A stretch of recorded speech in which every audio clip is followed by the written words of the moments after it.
Bonsoir à tous et bienvenue dans Bia Bia. Aujourd'hui, nous revenons sur une interview qui provoque beaucoup de réactions au Gabon et dans la diaspora, celle de Sylvia Bongo Ondimba, ancienne première dame du Gabon. Dans cet entretien, elle raconte ses conditions d'incarcération après le coup d'État gabonais de 2023 qui a renversé le président Ali Bongo Ondimba. Elle affirme avoir été victime de traitements très durs. Je me suis sentie abandonnée.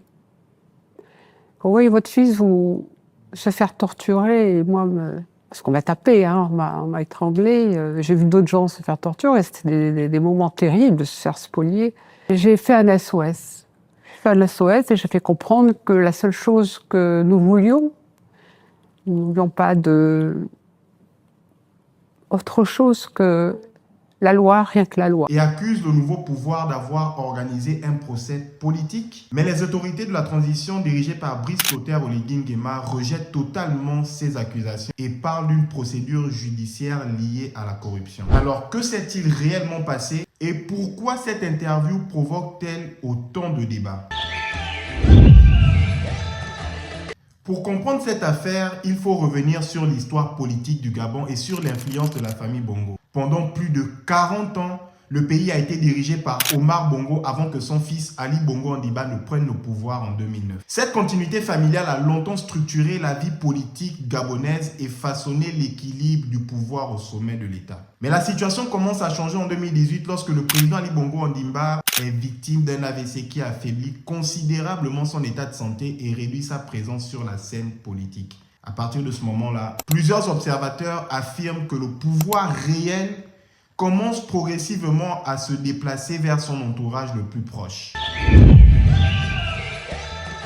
Dans ce contexte, le rôle de Noureddine Bongo Valentin devient de plus en plus central au palais présidentiel. Officiellement coordinateur des affaires présidentielles, il est rapidement décrit par de nombreux observateurs comme l'un des hommes les plus influents du régime. Plusieurs témoignages affirment qu'il contrôlait l'accès au président, ce qui signifiait que ministres, responsables politiques ou diplomates devaient souvent passer par lui pour rencontrer son père. Autour de lui se forme également un groupe de jeunes conseillers surnommés la Young Team qui prend progressivement de l'influence dans certaines décisions politiques et économiques. Certains analystes estiment alors que ce cercle joue un rôle important dans les nominations au sein de l'administration et dans la gestion des dossiers stratégiques.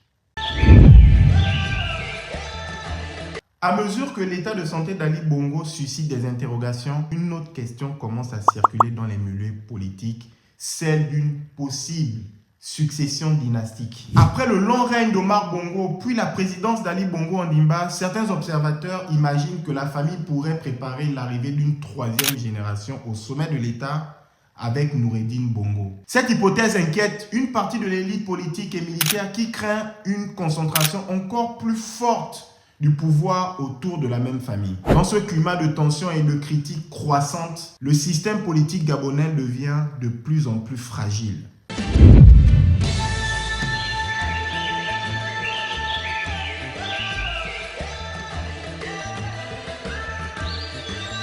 Le 30 août 2023, quelques heures après l'annonce des résultats de l'élection présidentielle, l'armée annonce la prise du pouvoir. Le coup d'État gabonais de 2023 est conduit par des militaires dirigés par Brice Clotaire Oligui Nguema qui déclarent vouloir mettre fin au régime en place. Dans les jours qui suivent, plusieurs proches de l'ancien pouvoir sont arrêtés, comme Noureddine Bongo et sa mère Sylvia Bongo. Les nouvelles autorités annoncent alors l'ouverture d'enquêtes pour corruption, détournement de fonds publics et blanchiment d'argent. Les images diffusées après le coup d'État montrent des saisies d'importantes sommes d'argent liquide, présentées comme des preuves de ces accusations.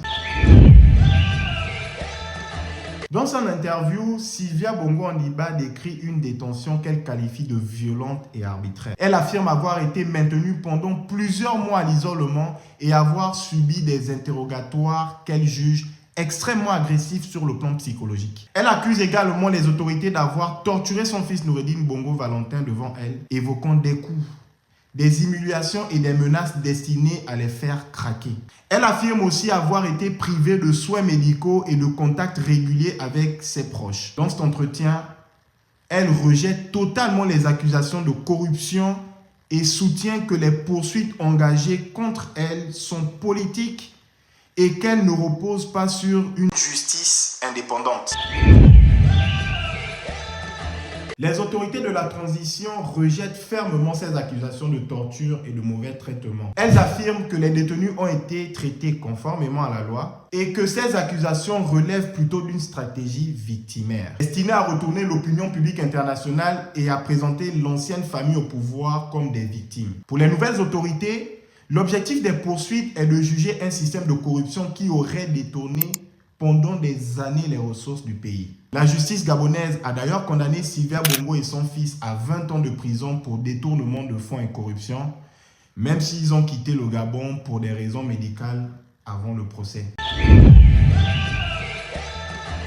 Aujourd'hui, l'affaire de Sylvia Bongo dépasse largement la question des conditions de détention. Elle est devenue une bataille de récits entre deux visions opposées de l'histoire récente du Gabon. Pour les autorités de la transition, il s'agit de mettre fin à un système de corruption et de restaurer la confiance dans les institutions. Pour la famille Bongo, il s'agit au contraire d'un règlement politique destiné à légitimer le coup d'État et à discréditer l'ancien régime. Dans son interview, Sylvia Bongo explique vouloir saisir la justice internationale afin de faire reconnaître ce qu'elle décrit comme des actes de torture et défendre l'image de sa famille. Avant de conclure, j'aimerais donner mon point de vue. Il faut d'abord respecter la parole d'une mère qui affirme avoir été torturée et traumatisée. Ce sont des propos graves qui méritent d'être entendus avec humanité. Mais dans le même temps, il faut aussi comprendre que pour une partie de la population, ces déclarations sont difficilement audibles. Le régime dont elle a fait partie n'est pas non plus exempt de critiques ou de zones d'ombre. Autrement dit,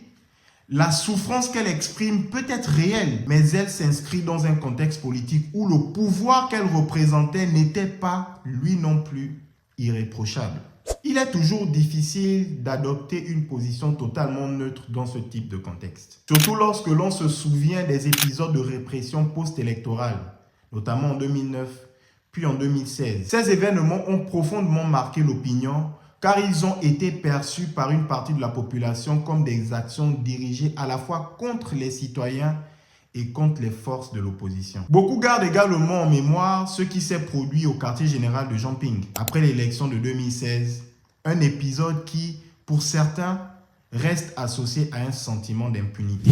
Une chose est certaine, l'affaire Sylvia Bongo Ondimba restera l'un des dossiers politiques les plus sensibles après le coup d'État de 2023. Entre accusations de corruption, dénonciation de torture et bataille politique autour de la transition, la vérité complète dépendra sans doute d'enquêtes et de procédures judiciaires indépendantes. Et vous? Qu'en pensez-vous? Sommes-nous face à un véritable procès contre la corruption ou à une justice politique après un changement de régime? Dites-nous vos avis dans les commentaires.